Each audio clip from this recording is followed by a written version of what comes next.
File, file থেকে open.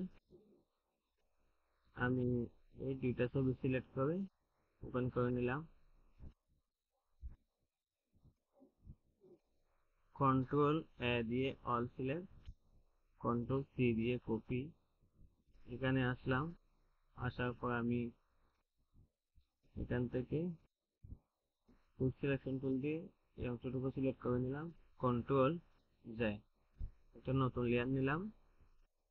Filter, filter থেকে vanishing point আমি একটু জুম করে নিলাম। এখানে সিলেক্ট, এখানে সিলেক্ট,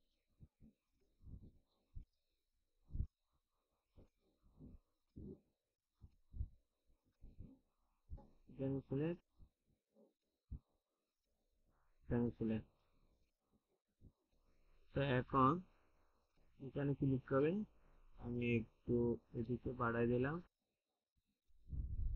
কন্ট্রোল ভি দিয়ে টেস্ট করলাম, একটু ছোট করলাম। কন্ট্রোল টি দিয়ে শুধু ট্রান্সফর্ম এভাবে ছোট করে রাখলাম।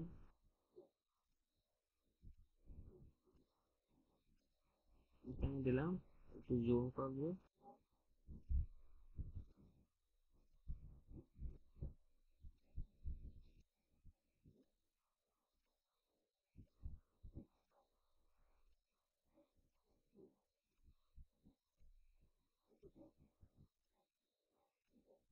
ওকেতে ক্লিক করবো।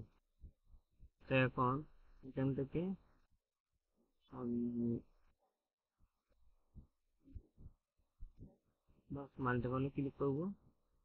এখান থেকে ব্লেন্ড অপশন আমি অল্টার ধরে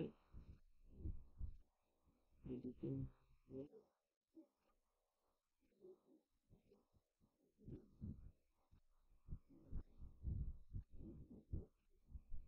বাস ওকেতে ক্লিক করবো।